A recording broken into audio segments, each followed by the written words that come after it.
if anybody needs to leave early, we'll be able to send you the recording. And if anybody's missing it altogether, they'll be able to see the recording. We do have BASIS and Neuroso points available, and Tom is now putting in the chat the link.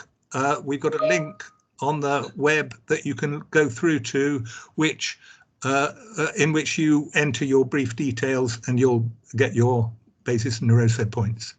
So I think that's all the housekeeping.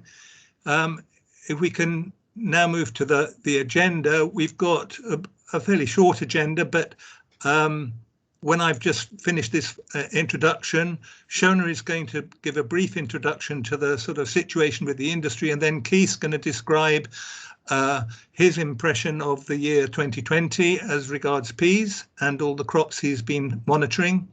And then after I've done a brief introduction of what we're trying to do with the YENs, Tom will come along and talk about his analysis, his preliminary analysis, I have to say, of the results and what we've managed and the database we've managed to accumulate over the last 4 years. And then we have 3 farmers who have, I'm very pleased to say, agreed to talk about their specific crops, and they'll talk about their farm and the way they farm their farm and why they grow peas, how long they've grown peas, and their particular crop this year. And then we'll have a good chance, I hope, for discussion, probably starting around 5 o'clock, the discussion. And then we'll briefly wind up at the end, looking forward to 2021. So without further ado, with considerable further ado, we need to recognize that the YENs are entirely industry funded, and we have it's across industry. So we have a really good partnership, collaborative partnership across the industry with lots of organizations who are committed both financially and with a lot of effort to make YENs work. And this is very fundamental to the YENs. This buy-in across the industry is a real strength, and we're really grateful to everybody for their involvement. But now I can pass you on to Shona, who is going to talk about the industry perspective. So over to you, Shona. Thank you, Roger. Just waiting for my camera to switch on. There we go. I'd just like to start by introducing myself, really. Could we have the next slide, please, Tom? My name's Shona Duffy. I've been working for PGRO for at least the last 10 years. Prior to that, I worked for Birdseye, and I've always worked on peas and beans my entire working life. That's important because I want to tell you that I'm going to be the main contact for PGRO if you ever need to get in contact with us to ask questions. If you've got any crops that you're not too sure about or you want answers to, then please do get in touch. My email address is down there, as is my mobile number. Keith's going to talk a little bit about 2020. Well, he's going to talk quite a lot about it. But I just wanted to mention really that the combining pea area has gone up 28% from 2019. We can report that yields are down a little bit from 2019. But it's all good news really, because the market continues to thrive for vegans and vegetarians, and peas play a really important role in that. Obviously we've got the kind of standard things that we've always used peas for: animal feed, canning, micronizing, those kind of things. But there's some very interesting things that they're able to do now with peas that they weren't able to do in the past. It's become very important in as a meal replacement, particularly protein replacement. So the Meatless Farm Company have launched various products trying to emulate burgers and sausages and mince. There's another company who are based in Denmark, and they're called Moving Mountains, and they're trying to emulate a kind of fish finger, if you like, and that's also using pea protein. Birdseye this year, you've probably seen it on the television, they've been heavily marketing their meatless meatballs. So that's quite interesting, but it's not just the meat side of things. There's also a company called Huel who are, they've launched a meal replacement shake. So this is particularly important for people who do a lot of training, a lot of sports. They can then come and take one of these meal replacement things, and that's pea protein in it. Magnum and Ben & Jerry's have also launched their vegan ice creams, and they also contain pea protein in it. So apart from all the things that we have been doing recently, that you can see that the market is really starting to expand in the pea protein way. Could I have the next slide, please? Just before I hand over to Keith, I just want to say a little bit on the descriptive list that we've launched this year. If you go onto our website, you'll see all the details about this descriptive list. We've changed from a recommended list, so it's a bit more non-judgmental, if you like. If you go onto our website, you can see all the kind of details of the combining peas, spring beans and winter beans. So it's fully kind of searchable. You can look for whatever you need to look for, whether it's standing ability, if that's the thing that you really want to know about varieties, or better disease resistance, it's all on there. And it does give us the flexibility at PGRO to actually report on things which we weren't able to do before because we're in a very rigid table format. But if you go onto the website, you can have a look at pgro.org. And I'd also like to say that if you've got the Pulse magazine, there's a very interesting article in here written by Steve Belcher. This is also on the descriptive list. That's all I'm going to say for the minute. Very quickly, that was the market update, and then I'm going to hand over now to Keith, if you'd like to take it away, Keith.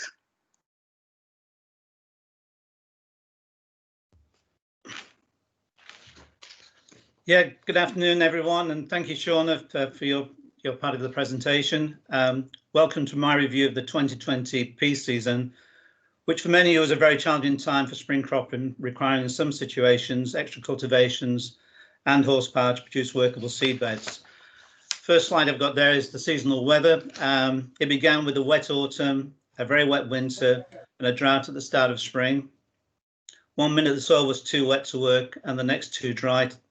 It was the total opposite of spring 2019, which followed a very dry autumn and winter, producing, in my opinion, some of the best seedbed conditions in the past 10 years.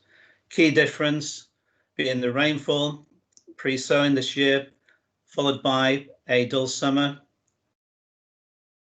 And you can see the difference in the seasonal percentages to support that. Growers, this year, 25 growers took part in the PEN. Their farms were spread throughout the country, but predominantly in the east. We had 9 in Cambridgeshire, 6 in Norfolk, 3 in Suffolk, 2 in Essex, 1 in Oxford, Kent, Hampshire and Dorset, and 1 in the Borders. I was very pleased that I had the opportunity to visit everyone at least once, but made more visits to my 6 local farms who I use as my monitor crops.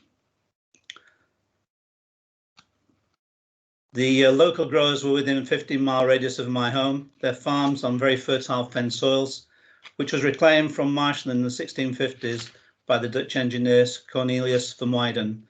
The soil types were mainly clay, silt, peat or sandy loams with shallow groundwater managed through an extensive internal drainage system. Soil types for the other growers range from the lighter sandy loams of Norfolk to the heavier clay loams of Essex and West Cambridgeshire.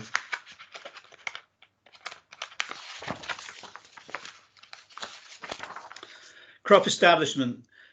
This year, due to the extreme weather, all found they had to draw on their experience to produce a seedbed, which would enable the drills to sow the peas into moist soil, which in most cases could be down as deep as 10 centimetres, 4 inches, as we'd say in old money. I'm not a strong advocate of using power harrows, but this year they did help. In some cases, sowing was delayed in hope of rain, and others used irrigation to try and establish a crop. Pre-emergence rolling was a must this year to try and preserve the moisture. What I had observed was below 15 centimetres, 6 inches, the soil structure in most fields was okay, so providing the roots could penetrate, the in-seasons would survive. Establishment of most of the local crops was variable, with some seeds still not germinating after 28 days. It was still lying in dry soils. But when rain finally arrived in May, some of the dry seed struck, resulting in 2 stages of crop growth. Although populations were okay, the late germinating plants struggled to bulk up, and as much as the early ones, restricting the final yields. Uneven established crops became targets for pigeons and competing weeds, and 2 out of the 6 growers on bodied land experienced this. Even with their best endeavour to control the problems, one had a very low yield and the other a total crop loss. On the agronomy side, well, weed control overall was good. However, weed regrowth, especially bindweed, was present in some of the crops prior to harvest. Diseases, there were no visible seedling diseases, even in crops where only a biostimulant seed dressing was used. There were no symptoms of foot rots, no botrytis or mycosphaerella at flowering, but powdery mildew could be seen on plants prior to harvest. Insect pests, pea and bean weevil were present in all crops, but at very low levels. Threat from the larvae grazing on the nodules didn't seem to have a detrimental effect in the peas, and this was confirmed by the leaf tissue sample results. Pea moth, the first catch in the area was on the 15th of May. This was earlier than usual, with high numbers being recorded in pheromone traps for a much exceptional long period of time. Control methods were good, and these were confirmed by low levels of eaten beans in the grain samples. Pea aphid, still #1 insect pest. It is the vector for viruses, and the first aphid found in the end crop was on the 12th of May. Viruses, this year the level of virus in the pea crop was low, but still had an impact on the final yield of some crops. Peonation mosaic virus being the most prevalent, but purple streak virus was also present in those crops.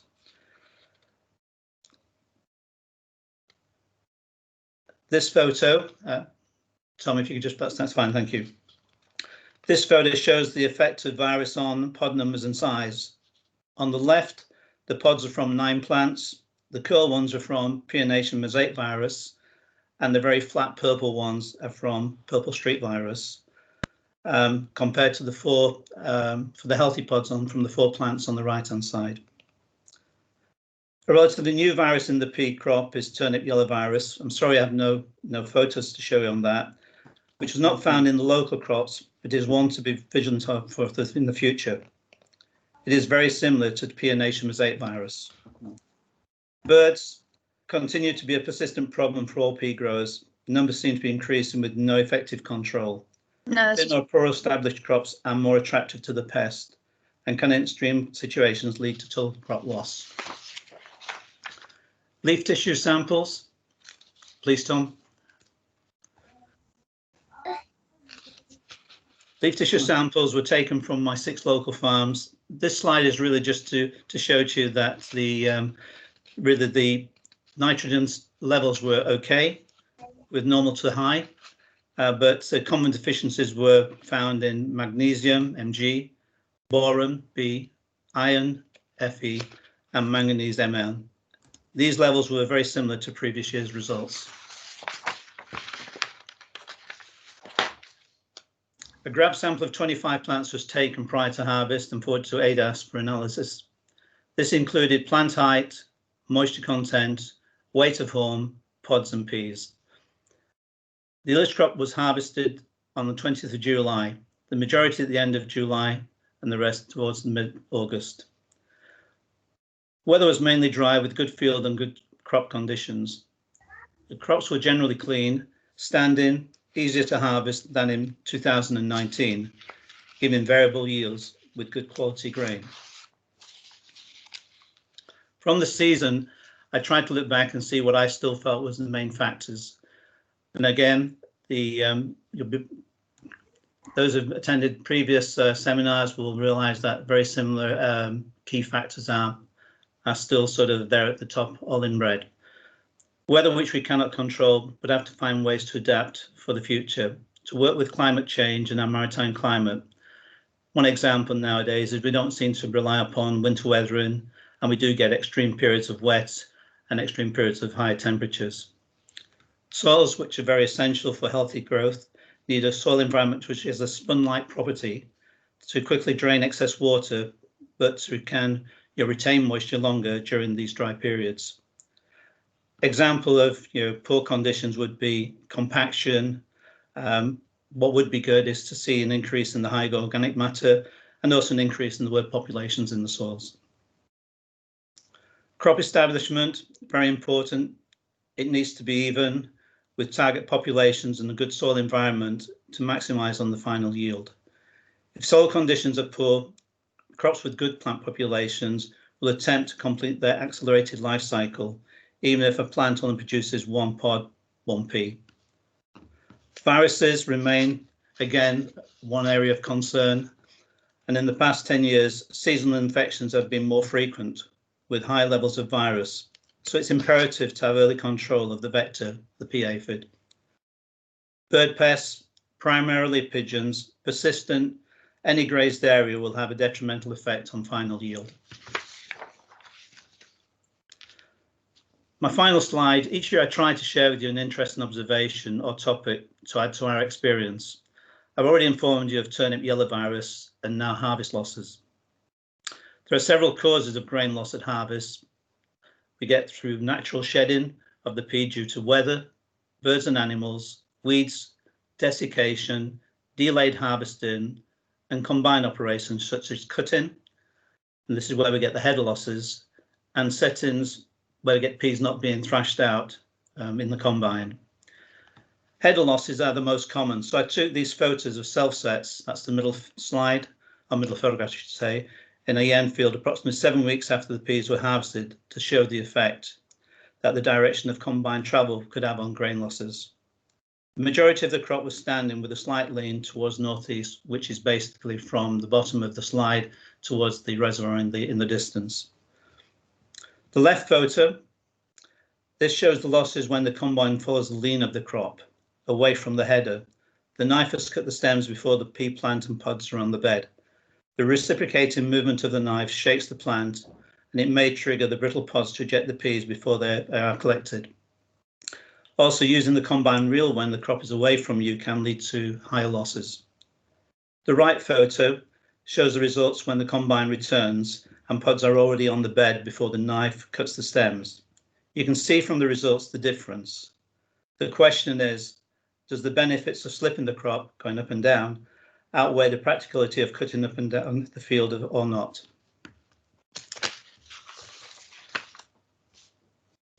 I hope you found my interview of the season of interest and would like to thank all you as being part of this initiative. And I look forward to working with you again in 2021. Brilliant, Keith. Thank you very much indeed. A whole year in 10 minutes. Well, the general conclusion was that we would not have questions at this stage, everyone, but nevertheless, you must have comments and questions for Keith. So please keep them coming into the communications, into the conversation box, and we'll pick them up again after we've had the farmers panel. But the next job is for me to talk a little bit about how yens work, and particularly for peas, and to then hand over to Tom, who's been doing his preliminary analysis of the data. So next slide, Tom, please. The yens, I mean, we began the yens in great enthusiasm, but in some trepidation as to whether they would actually take off. They're straight after the Olympics in 2012, and have been very pleased at the response. We've got uptake from, obviously from farmers, but also advisors, laboratories, manufacturers, suppliers, and from the academics as well. And the whole idea is next, Tom, that we put the whole research process onto farms. So, and the research process starts with the knowledge we currently have. So the concepts, the science, the understanding, and that's fostered by, next Tom, by the people in the case of peas in the PGRO and in ADAS as well, but of course a lot of other organisations. It's our job to know what is known, but there's a whole lot that we don't know, and particularly what we don't know about what happens at field scale, at farm scale, on farms. So next, Tom. The only way we can find that out is by collecting the appropriate explanatory data. So not only do we need the yields, but we need the measurements that are used in science to explain yields. And we know what those measurements are because we know our science. So the main initiative in the YENS has been to transfer those measurements onto farm. And obviously Keith, in the case of the PEN, has been absolutely instrumental in getting those measurements taken on farms, but a lot of other people have been involved as well. And in all the other YENs, we have a huge collection of people who have been busy taking explanatory measurements. And this should be happening in any business, but certainly in farming, it's been rather slow to take off, probably because of the big seasonal factor that blinds everybody about the extent of control that they have. So the purpose of the YENs is to analyze those data, and that's what Tom's going to be talking about in a minute, to see what the factors are that give us control. So we give you your reports at the end of each year about each crop, but the real value comes out of putting all the data behind those reports together and getting ideas. And that's where we come up with questions and thoughts about what we might be able to do better, which I'm calling here designs. And then next, Tom, we can't assume that those ideas will work every time, so we need to do testing, and we need to do testing particularly if it's something soil related at field scale, so that we take into account that huge variability that there is not just between fields but within fields. So if we want to test a new product or a new farming practice, we need to do that robustly but at field scale, and we've worked out ways, next Tom, of, as described in our guide to on-farm experimentation, we've got ways of doing that. So at the moment in the PEN, we're still at the sort of top right of this slide, trying to collect the data that will give us the ideas of what we can do better. But we want to work as fast as possible to get to the designs and the tests so that we can start building the knowledge in how to increase the productivity of the pea crop. So the key thing that we do at the beginning of the report, each report that you get, is estimate your potential yield. And this is just a way of re-expressing the solar radiation. Of course, we're involved in the photosynthesis industry, and the feedstock for that is solar energy. We turn solar energy into edible energy. And so we have to assume the best canopy for a pea crop. And you can see it described there on the left-hand side in GAI units, green area index units, and on the right you can see it expressed in light interception. And overall, we assume that a crop of spring-sown peas will intercept 45% of the annual solar radiation. And if you compare that with a winter cereal crop or a spring cereal crop, we assume 60% for cereals. So it's 3/4 of what we assume for cereals. But then we recognize that fixing your own nitrogen within your pea crop does use energy. So instead of 1.4 tons of biomass per terajoule in cereals, we assume 1 ton of biomass per terajoule from peas. And then we have to take into account whether there's enough water. So the next, Tom, we have to say what we think is the deepest that your roots will get to, and we've use the figure of 1 meter compared with 1.5 meters that we use for cereals, and we convert that water at 4 grams of biomass per litre, which takes into account again the costs of nitrogen fixation. And then we assume the same harvest index, next Tom, the same harvest index 60% that we use for cereals. So that a harvest index is the proportion of the total growth that is invested in the harvestable seeds. So that when we run that, we run that, it's a model, basically. It's a set of calculations. We can estimate the potential yields across the UK. And this maps the potential yields for a relatively light soil across the UK. And you can see that the yields range from roughly 6 to 10 tonnes per hectare. Most of East Anglia in that map is between 8 and 9 tonnes per hectare. So really big potential yields as far as we can see from the resources that we have available. But actually the yields, next Tom, are only 10 to 60% of that. Nobody's getting near to that potential. So there's masses of scope for improvement according to the crude physiological understanding we have of the way crops grow. So next, Tom.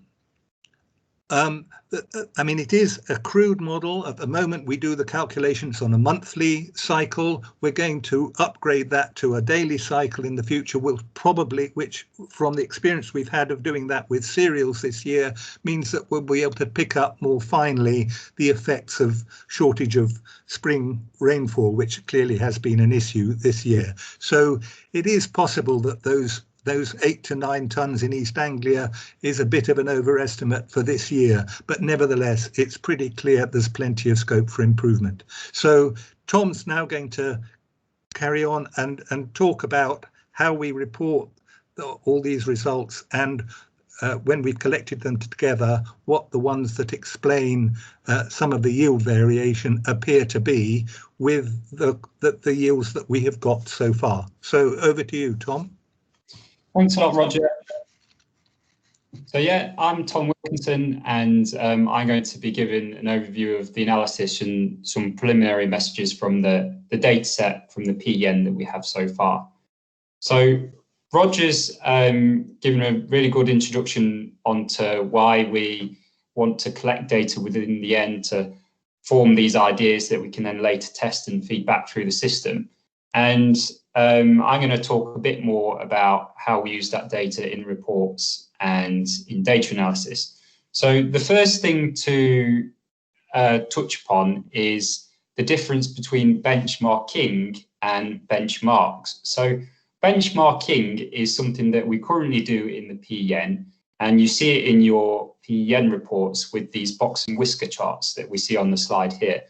And what benchmarking does is it allows each entry to see where a parameter of their crop fits within the data set of everybody within the given year. So the box and whisker charts, they show the lowest value of the season, the middle value of the season, and the highest value of the season. And these are all different parameters ranging from nutritional to physiological aspects of the crop. Your value is shown as an orange bar, and that allows you to see how your crop has done in a particular way compared to everybody else. Benchmarks are different from benchmarking, somewhat confusingly, in the way that a benchmark is a parameter that has been estimated or defined to be related to a high yielding crop. So say we took the example of seeds per metre squared, we might come up with a value that the top quarter of entries in the PEN have an average of a certain seeds per metre squared in their crop at the end of the season, and we would call that a benchmark. In the other YENs, we're able to use that type of data analysis as well as some knowledge from people within the YEN teams to create benchmarks that go on as blue dotted line on these box and whisker charts. And they just provide a bit of extra context to people when they're thinking about the parameters of their crop. And that's really the next step that we're aiming for in the PEN, as well as collecting more data to think about the designs for testing in the future. We think that roughly we'll need to collect about 100 yields to come up with robust benchmarks, as well as going through this with experts at PGRO and people to come up with these benchmarks to add into the reports. What I can show you at the moment is where we are with the data set. And this is an exciting time for the PEN because it's been running for a few years and we're now starting to see some preliminary associations with data. So we've done a relatively rudimentary preliminary analysis on the data set, where we've partitioned the top and the bottom 50% of yields, and then we've tested whether the crop characteristics that are measured within the yen of that bottom 50% and top 50% of attaining yields differ statistically. So one thing to note is that this type of analysis, you can't disentangle cause and effect. So you can't say what is driving yield. It might just be that a certain practice or a certain parameter is associated with type of yield rather than causing those high yields. Another thing to note is that factors not highlighted in this analysis might still be important. So if we take seed rate, for example, that might not come out as important, but it's likely that people are choosing a seed rate based on their conditions, and therefore it might not be affecting the yield seen within the data set a huge amount based on the variation that we have. So it's not coming out as significant, but it still is obviously a very important thing. In terms of categorical data analysis, this is still ongoing. So for example, this year in the PEN, we started asking questions such as, was desiccant used at harvest and things like that. At the moment, because we have an uneven amount of people who say yes or no, or who perhaps might not answer the question, we don't have robust, even-sized data sets to make comparisons at the moment. So this type of data analysis might require a few more seasons of collecting data. One thing to note is, although I have analysed past data from 2017 to 2020, most of the data that you'll see today is from the 2019 and 2020 data sets, because that's when we really stepped up the amount of data collection that we did within the PEN.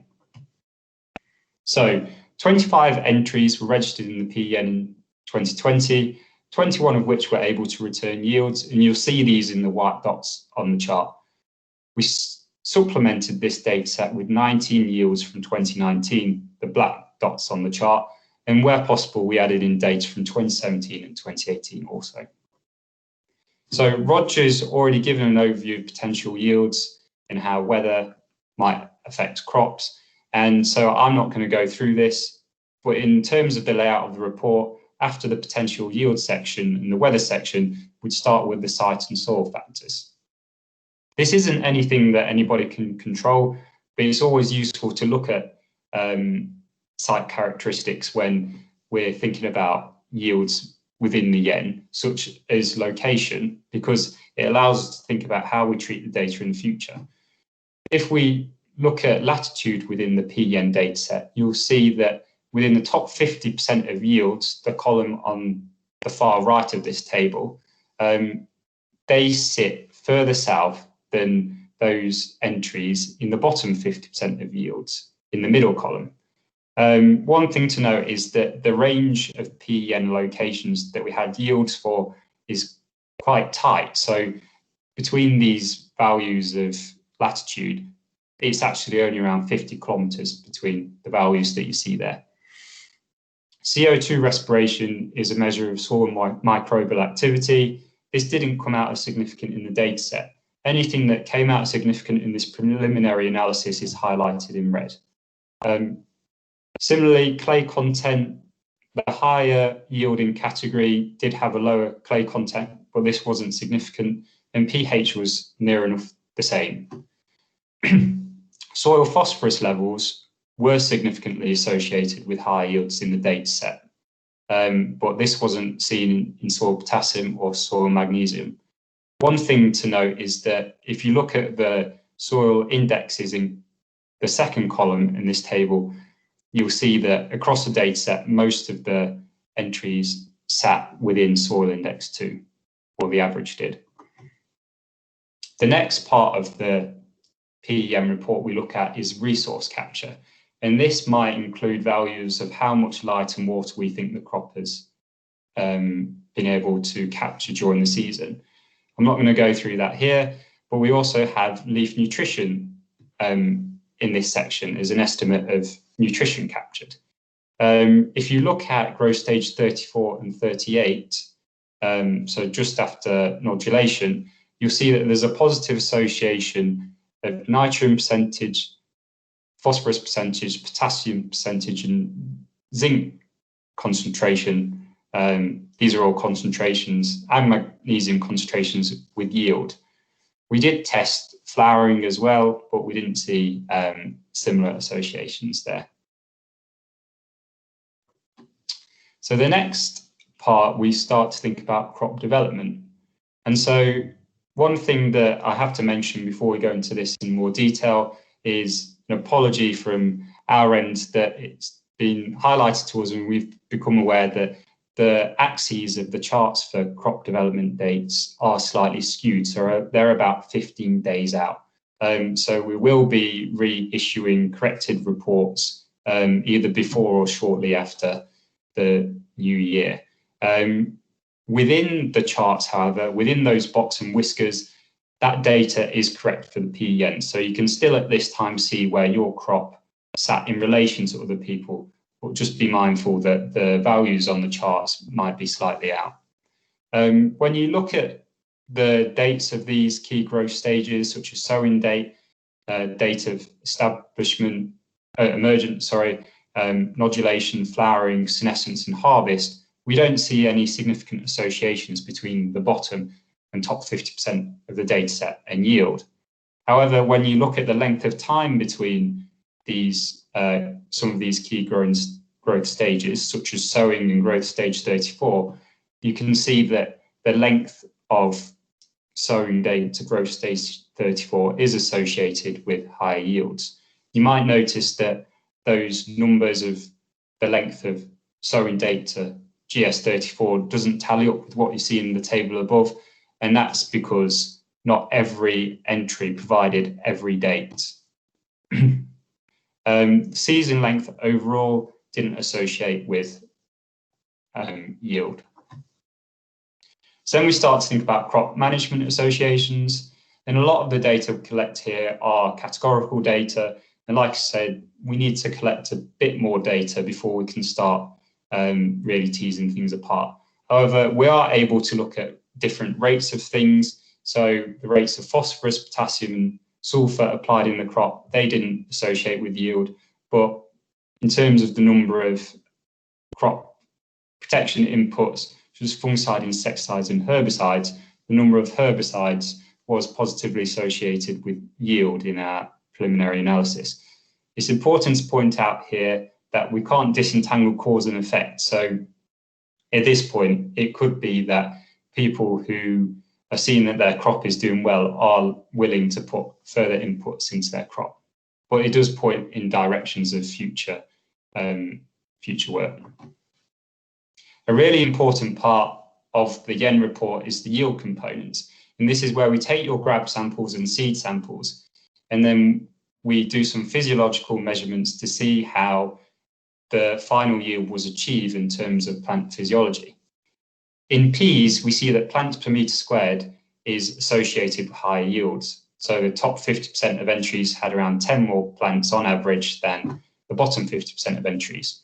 We see this with seeds per metre squared as well, but we don't see any similar associations with the size of the plant, such as plant height, or pods per plant, or harvest index. You might notice that the 1,000 seed weight is lower in the top 50% of entries. One thing to note is that at the moment in the PEN, we collect data from lots of different types of peas, which all intrinsically differ in their 1,000 seed weight.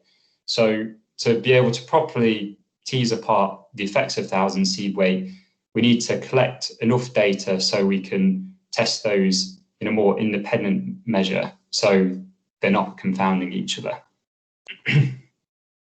One interesting thing that we saw when we analysed the yield components from the PEN dataset so far was that in 2019, as well as averaged overall, plant population or plants per metre squared were positively associated with yield.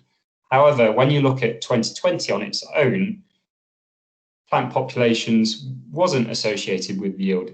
Instead, it was larger individual plants with many pods being associated with yield. And we think this is possibly due to the dry spring in 2020, meaning that biomass accumulation was limited. So we saw more of an effect of plant biomass associations with yield then. The final thing we look at is seed analysis. So we measure a range of different nutrients. However, in the data set, we've seen that zinc concentrations in the seed are positively associated with yield, but not nitrogen, phosphorus, potassium, magnesium, or manganese. One really interesting thing that we've seen in the data set, and this is going back to 2017, is that the levels of waste analysed by Askew Barrett Limited, which kindly do seed quality analysis on all the PEN seed samples, is negatively associated with yield. So the top 50% of entries had lower levels of waste. And we think this is something that merits further discussion because we think it's quite an interesting result. So what messages can we take away so far? Well, at this point, it's important to remember this is still a preliminary analysis and these are associations. I hope that I've not dropped off here. The length of time between crop development stages might be associated with yield, such as sowing date to growth stage 34, and it's important to collect more data so we can start to pull this apart. Plant population is important across the PEN as a whole, but interestingly, we see different effects in different years. And so in 2019, we saw associations with yield and plant count, whereas in 2020, we saw associations in yield large individual plants.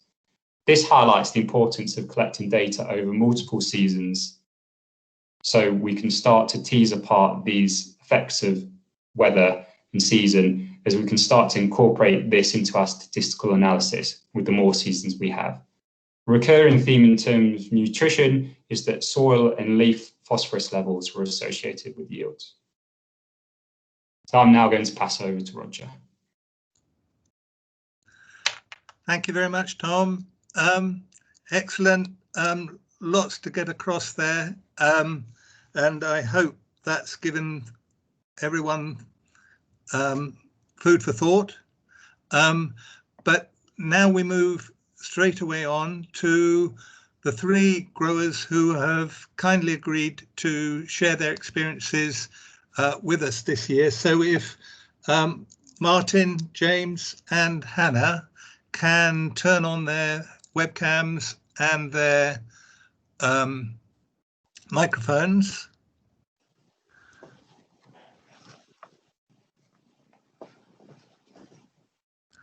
Hi, Hannah. I can't see Martin yet, but is that because of the software or?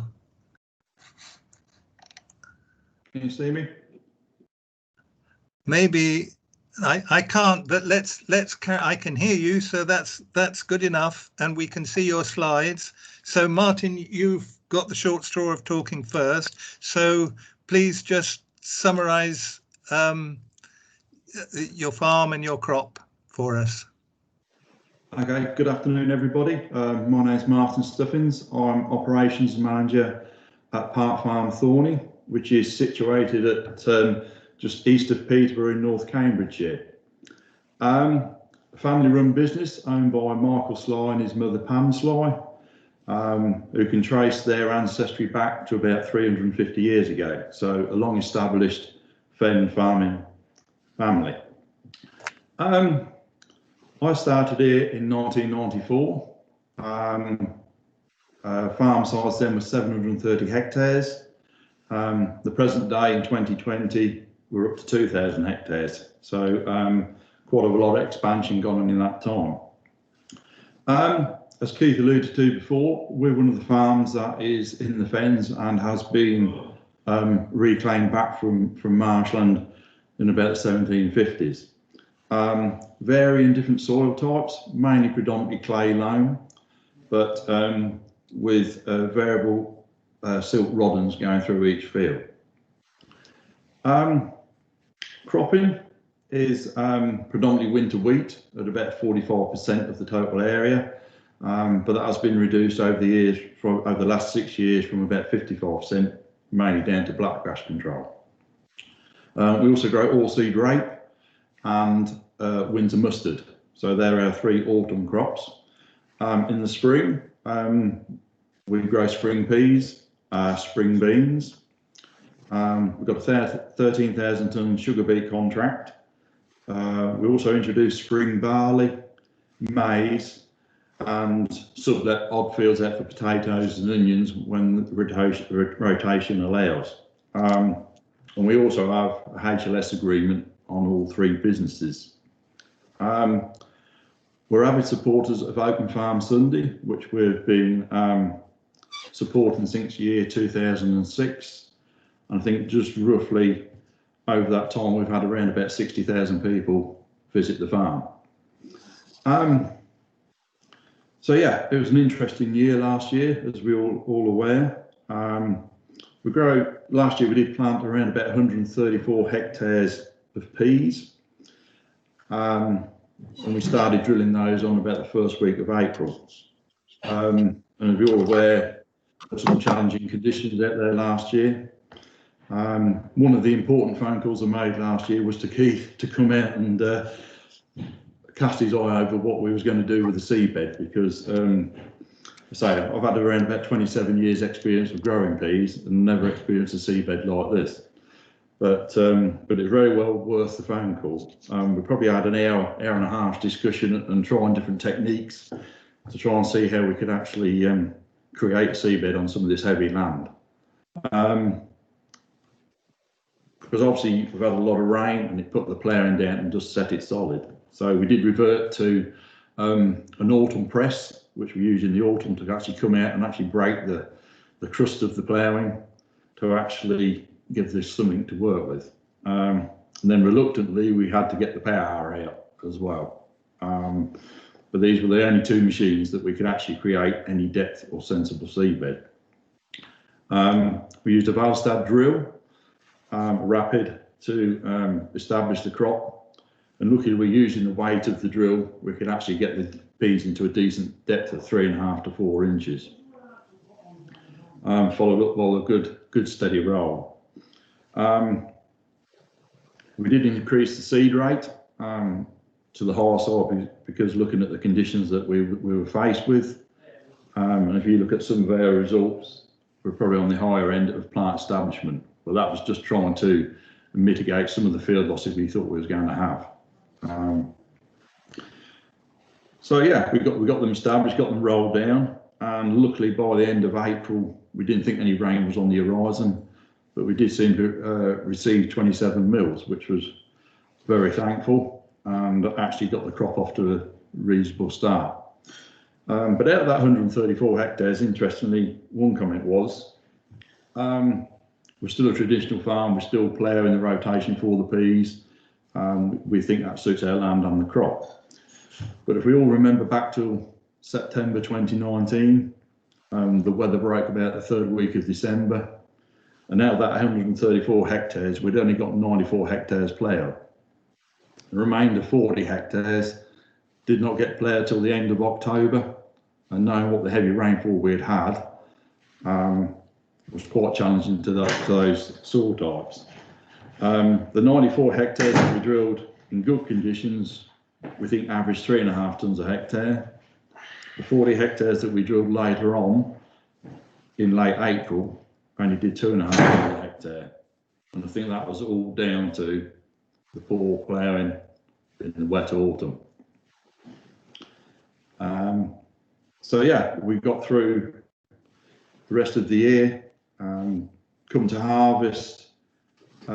We do try and tend to push the crop if we can, i.e. with moisture. We're not afraid to probably go and harvest at 17–18% if we can.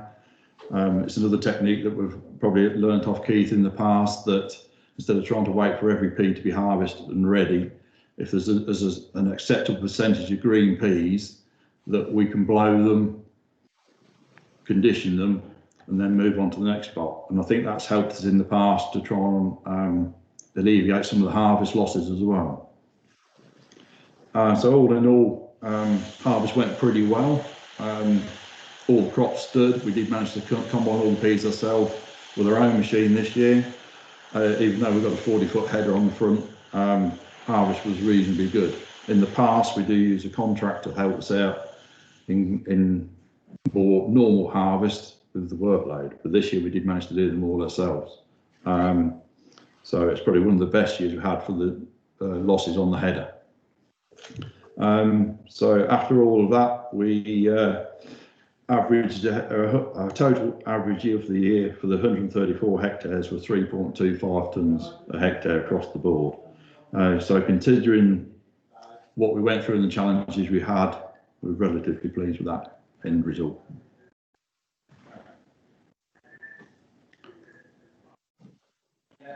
So yes, that's what concludes my. Thank you very much, Martin. Thank you. Very good. We'll motor on, I think, and hear from James next. Hannah, I think I told you if you don't want to show your webcam, you can turn it off until then you're in the next slot. I'm sorry to get it wrong last time. So, James, over to you. Good afternoon, everybody. Thank you to Yen and the sponsors for the opportunity to be here, and also to Keith for his help through the season. We're based on the Cambridgeshire, Northamptonshire borders, and we're farming about 4,000 acres, predominantly wheat, barley, and oilseed rape. We have started to grow peas last year to reduce our reliance on oilseed rape, as we have struggled the last few years, as most have, with flea beetle. We have had some experience of growing peas in the past, several years ago, without too much success, and the value of the contract started to drift off a bit. So we moved away from growing peas for 3 or 4 years, and then picked up on growing them again last year, and we'll continue to grow peas going into next year. Similar sort of acreage of peas to last year. We grew about 140 hectares, and about the same is going to go in for next harvest. Previously, when we grew peas, we were doing a light cultivation in the autumn, leaving it, spraying it off in the spring, and then direct drilling. What we found was happening then is the ground was just drying out too hard come April, when we would when we would be drilling them. We couldn't drill them any earlier than the beginning of April because of the seed dressing that was on them. So last year, rather than doing a minimal cultivation, we ploughed and then went over with a heavy set of discs in the autumn, left it at that, and then we went directly in with a horse sprinter drill with a 5-inch open back Dutch opener point in the spring, and that was drilled around about the 9th of April at about 75 plants per square meter, which equated to about 300 kilos of seed per hectare. Germination was okay. It was very dry. We had variable depth of seed, so that the seed that got drilled a good inch to inch and a half that went into moisture germinated well, and then the rest was rather protracted, that didn't quite get down to moisture, and it sort of sat there waiting for significant rainfall before it germinated and got away. So germination was a bit patchy. Through the growing season, once we did get a decent rainfall, the peas seemed to move on from strength to strength. They tilled really well, had really good cover across the field. We didn't have too much trouble with pigeons. There was a spate of about a day and a half where they moved in, but after a day and a half they disappeared and we never saw them again. I think we were fairly lucky to keep the plants that we did have during that very testing time when moisture was short. Through the rest of the season, we're all having leaf tissue samples. They're very handy to us. When we got those results back, we reacted to them and sort of maintained their levels of nutrition along with the rest of the sprays that we covered in the season: herbicides, fungicides, and the insecticides. So I felt that we were right on top with those to give the crop the best chance to produce a good yield. Our soils are heavy soils, but we have the benefit of, alongside the arable enterprise, we run a year-round poultry rearing enterprise, which produces about 6,000 to 7,000 tons of heavily straw-based muck each year, which we spread out on the home farm each year. So a good 600 to 700 acres of land gets a good dose of muck each year. So that keeps our soil indices relatively high. So good soil nutrition, good organic matter, which I think are quite important for a good pea crop. We got to harvest. We desiccated the peas in mid-July, late July, and combined around about the 8th of August. I think we probably could have combined a little bit earlier, maybe a good 3 or 4 days earlier, towards the back end of us cutting the peas. I did feel that a lot of them were starting to bleach, which is an issue with the variety that we were growing. We were growing a Marifat pea, and bleaching is not very tolerable with that variety anyway. They were all standing really well. We managed to cut that 140 hectares in I think it was just over 2 days, about 2 days. So we got through them really well, which obviously means they were all standing well. They went through the combine nice and easy. Losses were fairly minimal. So we were pretty pleased with that. And you hear some horror stories about combining peas, but it all went rather well. We ended up with an average yield across the farm of about 3.7 tons a hectare. And based on that, it's turned out to be one of the winners this year, particularly being such a trying autumn and a difficult spring.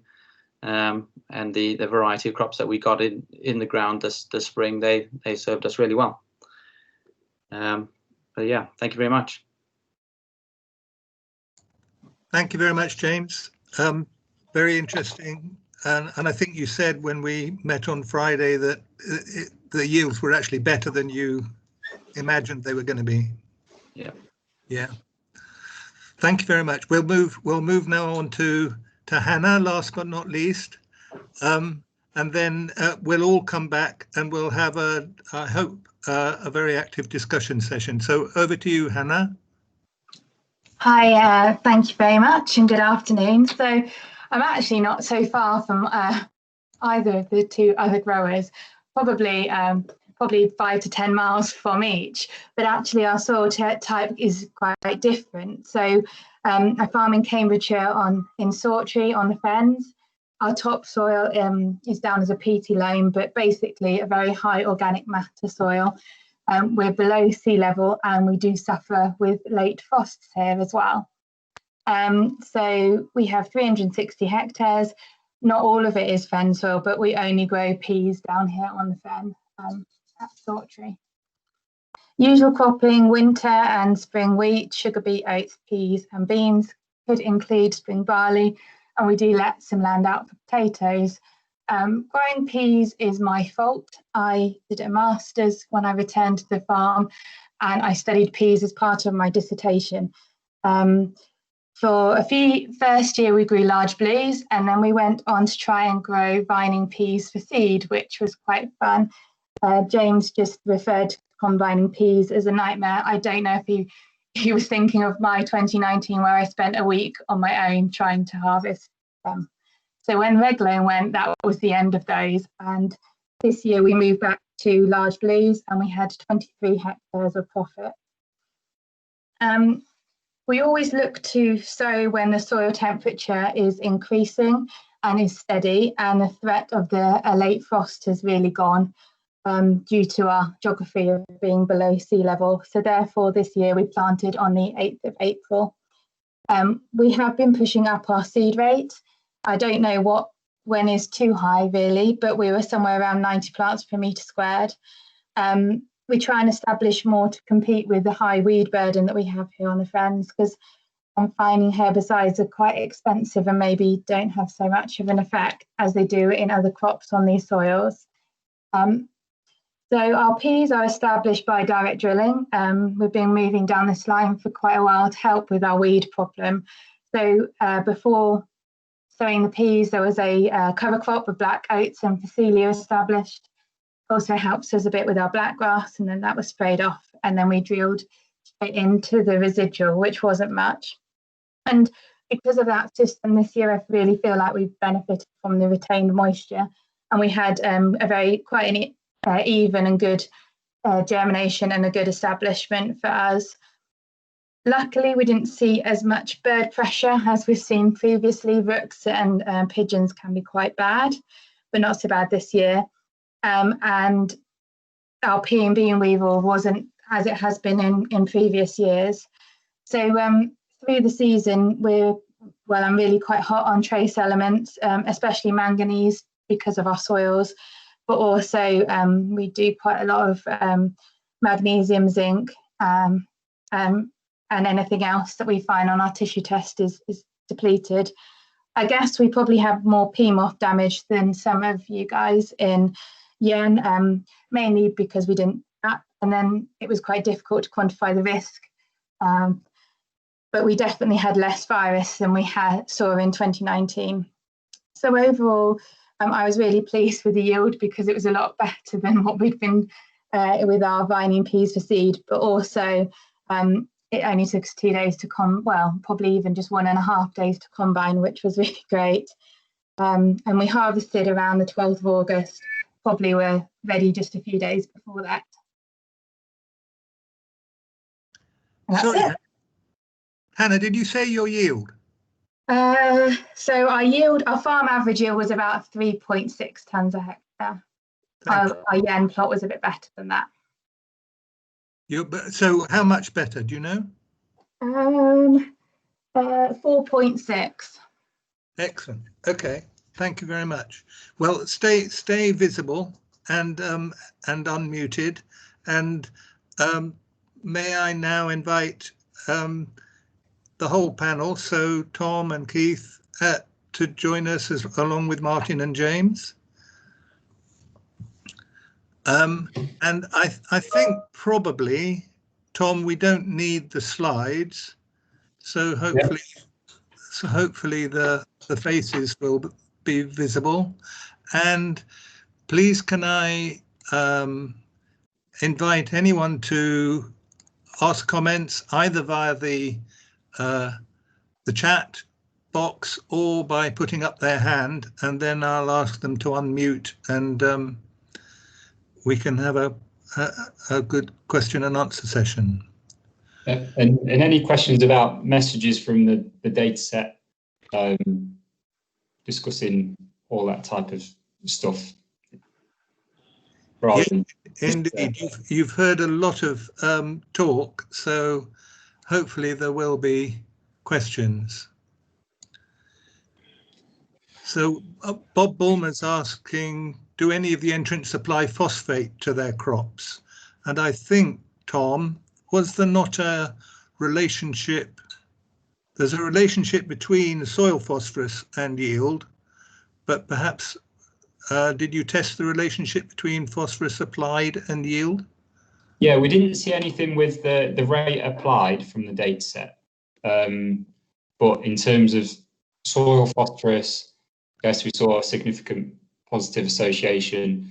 We also saw a significant positive association with phosphorus levels at growth stage 34 to 38 in the leaf tissue testing data from land crop, although we didn't see anything in the seed analysis.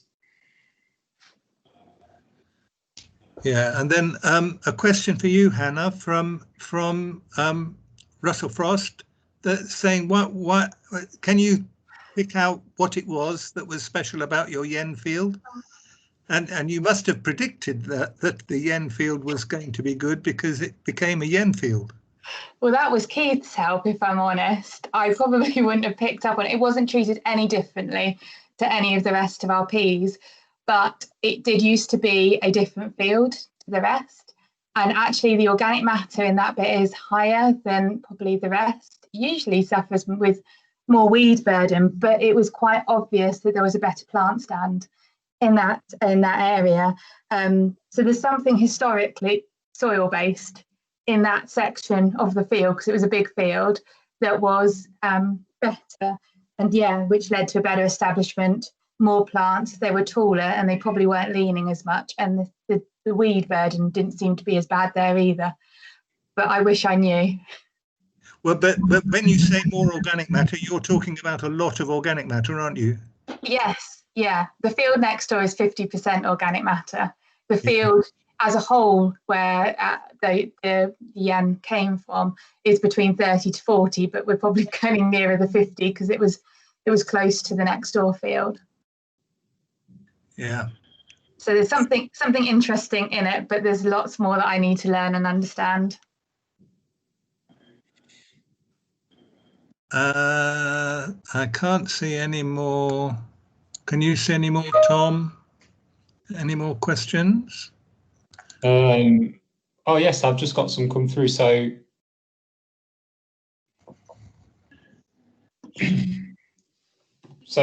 a lot of them are about leaf and nutrition analysis. So we've got one from Simon Brock asking, his flowering leaf action was lower than the average, but his yield wasn't. With any suggestions why it will be so low and how to improve? And John Telfer has also asked, does the panel feel the lack of correlation between grain nutrient status and yield could be due to dilution? So a couple of questions about nutrition there. Well, and maybe because I'm thinking hard about nutrition at the moment, because we're introducing a new yen called Yen Nutrition, which some people may be aware of. I mean, yes, absolutely. To John Telfer, I think dilution may easily be what's causing some of the associations. I think, Tom, did you not have an association with boron, a negative one?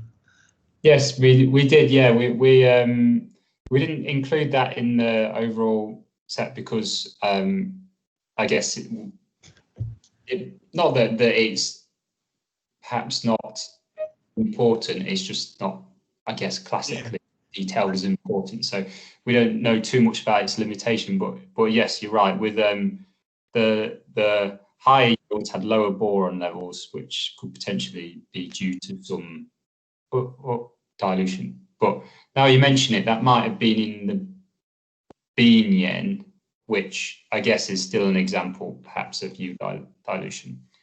Sorry, I've been looking at both data sets in the last so I've got in a muddle. But yes, generally, I mean, I think it's true to say that the levels of boron in pulse grain are way higher, something like tenfold what they are in cereals, and we don't really know whether what level indicates deficiency yet. But the data we're collecting will be very useful in leading us towards an understanding of that. But generally, my conclusion on yield dilution is that yield dilution is clearly an issue. If the dilution is so significant that the concentrations get below a certain level, then probably that indicates that that crop should have had more of that nutrient. But I mean, I don't know whether anyone else on the panel, Keith, or anyone would like to comment about. Keith, you've been looking at the leaf values, and we do have some peculiar leaf values, I think, where you know, the levels of nitrogen in the leaves have been going up, and I presume that could be something to do with fixation getting going. Yeah, the one thing I'd say is that we always thought that with all the activity of things like pea and bean weevil, that it would impact on the available nitrogen because they basically graze the nodules off the plants. But what we've seen through leaf tissue sampling, that we've always found that it's either normal or high levels. I've never seen any deficiencies in. And regarding the other ones, I mean, I explained earlier on my slide that we do see some, in the leaf tissue of certain, it's a common deficiency with manganese, magnesium, but grain sampling is something new really to us anyway, so we're still learning on that. So I think this is something which we can keep on, and you said, Roger, nutrition is, we need to understand more about that within the pea plants. So I think we can't answer the questions really at the moment, but hopefully we can start to get more information. Again, it comes back to the more data we get, the more we can start to look at things like that.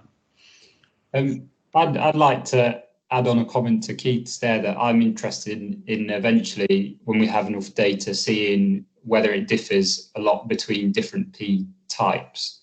I think that will be something interesting to see. We've got some questions about measurements, Tom. James Wallace is asking about rhizobia, and Jim Carswell's asking about whether we measure chlorophyll. I mean, these are all things that would be really nice to measure. Keith, do you want to say anything about your observations of nodulation and rhizobia? Yeah, Again, hi, I'll stick my camera on to make a comment. Yeah, there's certainly some form of link between the rhizobia and how well the plants are growing. It doesn't always seem to translate to yield, and we're looking into that in more detail. Yes, I don't know what was happening with the screen altered, but there certainly seems to be a link between plant fitness and the type of rhizobia that you find. I say that the elite nature of the rhizobia may not always translate into yield. We need to dig into it in a lot more detail. And some of the elite rhizobia that we find that confer good growth does not necessarily mean that they get into the nodule to cause good nitrogen fixation. So we have to separate a good rhizobia from one that persists in the soil from one that gets into the plant. But nevertheless, there are some formulation methods that we can look at as well to make sure that the elite rhizobia do get in to the nodules. So it's a complex thing. It involves technology across a range of scales from the field all the way through to how seeds may be inoculated. But I would say, on balance, there does seem to be a benefit to the growth of the legume. Yeah. Well, sure. Sorry, Pete, can you just introduce yourself? Sorry, yeah, I just went straight into answering your question. So my name is Pete Ionetta. I'm based at the James Hutton Institute in Dundee. I work with a team of legume scientists, my colleague Ewan James and Marta Maluk, a molecular biologist. I am now find myself head of a group called Ecological Food Systems, and really that they're legume-based food systems. So we look at the value chain as well as the rhizobia. But and we've got a PhD student who most of you will have met, Francesca, who's supported by Stirling University and Hutton and PGRO, and also Legume Technology Limited. Thank you very much. But you said something. I mean, you said rhizobia help pea growth, but surely that's not news. No, but there's many different types of rhizobia, and we can find a 12-fold difference in the lab. 12-fold. So if we take a a pea and put it in a pot with different types of rhizobia on, we can see a 12-fold difference in growth, which is quite phenomenal, really. When we take those and put them out into the field, we're looking for yield benefits. And we haven't done enough work really looking at the bigger benefits, because it seems to me, just by looking at the plant, there are clear bigger benefits, maybe even disease benefits, but we've never looked. We've been so concentrated on yield, we've not done enough work to measure the general plant fitness and vigor benefits. And what about selecting them for their competitive ability and their ability to survive and infect? And that's certainly being done. We're doing that. There's also people taking some very academic angles to do that as well at Oxford University to find the genetic basis of that capacity. But the academics aside, I'm pretty confident that how we formulate the rhizobia on the seed will give us more assurance in that regard. Okay, thank you very much, Pete. That's excellent. Thank you for joining us. Let's just think, Keith, we haven't been using chlorophyll meters or anything like that, have we?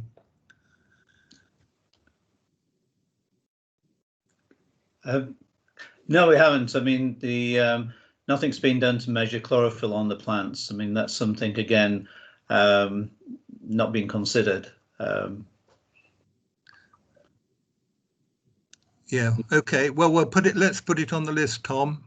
There's one, Roger. There's one from Edward Cross asking about pigeon control. That's quite an interesting one, and be interested from if there's anyone got any advice. I mean, my experience over the years, everyone tries many things, and some work for a period of time, and then they don't.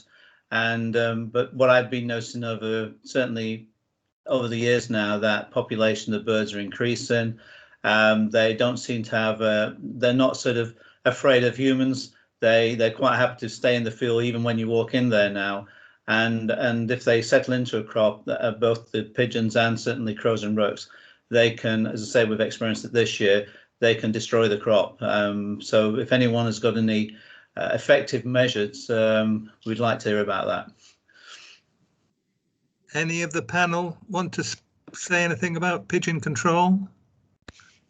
I think, James, you thought you were lucky. I think we were lucky. I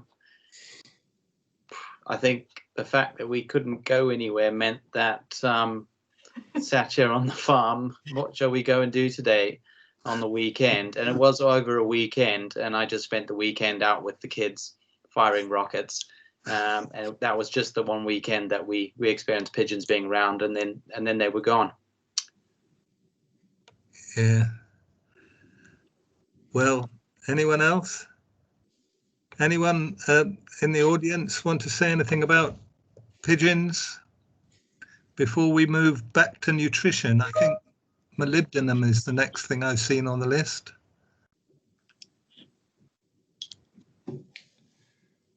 Roger Vicker's got a comment about chlorophyll measurements. Oh, they started it, but it's too early to say anything concrete. So, James, do you apply molybdenum? No, I've never applied molybdenum at all, and to be honest, I wouldn't be able to tell you offhand what our molybdenum levels are on the farm.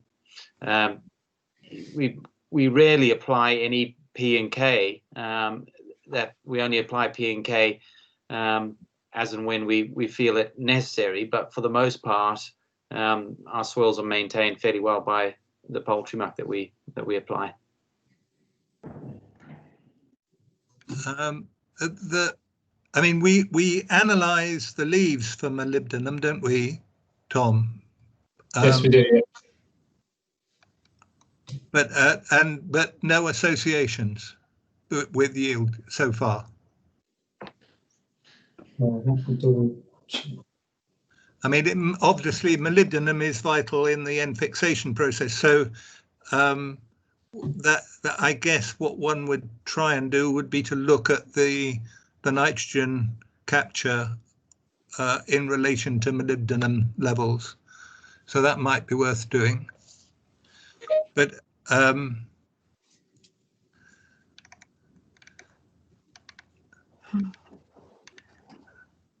now looking.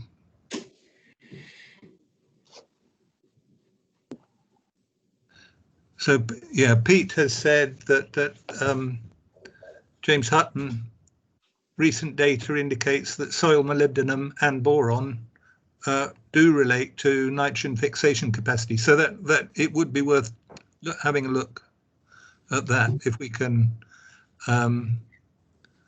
Well, it'll just be a matter of trying to analyze the data and getting more data. So, Tom, can you see any other comments? Nobody's raised their hand as far as I can see, have they? We've got a question from Ed Cross about whether anybody uses IPM techniques to control aphids. Did they reduce insecticide use? Hannah? Sorry, I didn't mean to cough then. I was just laughing to myself and just wondering if the sugar beet crop next door, you know, attracted all of our aphids. That's just what I was thinking, because the sugar beet was dire. Obviously, I know there's certain different types of aphids, but maybe you could help me with that one a bit more, because we certainly saw less virus than last year, but there was quite a huge amount of aphids in our beet next door. So a lot of ladybirds as well there around, but it didn't help the sugar beet. Keith, you monitored aphid levels, don't you? It's not something we do routinely in the PN, but I know you did it on your core set of entries.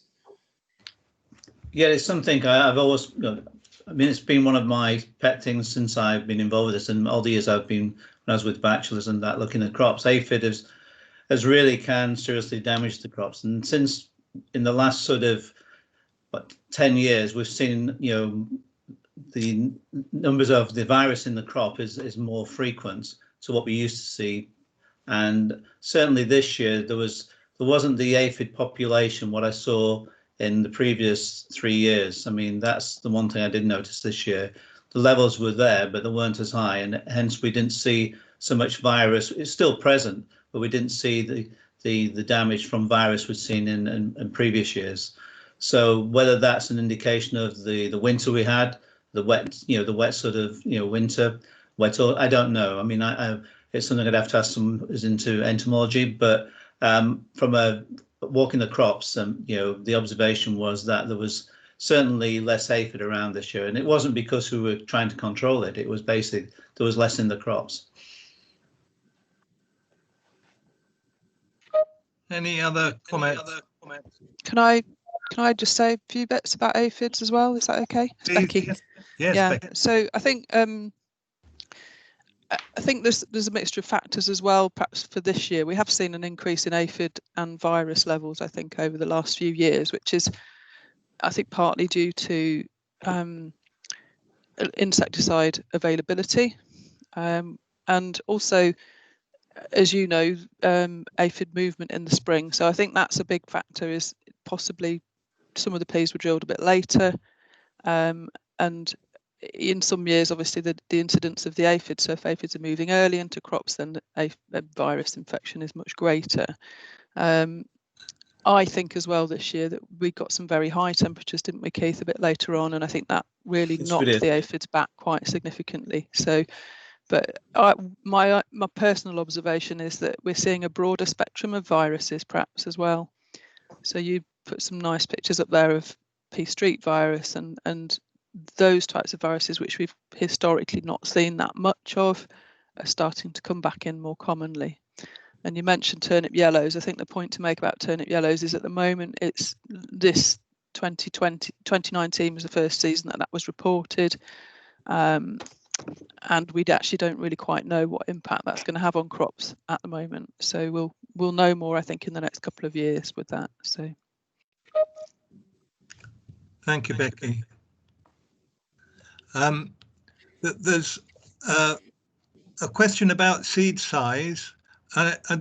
Obviously, Tom showed us that the high yielding crops tended to have smaller seeds. Was that genetic? That's the question.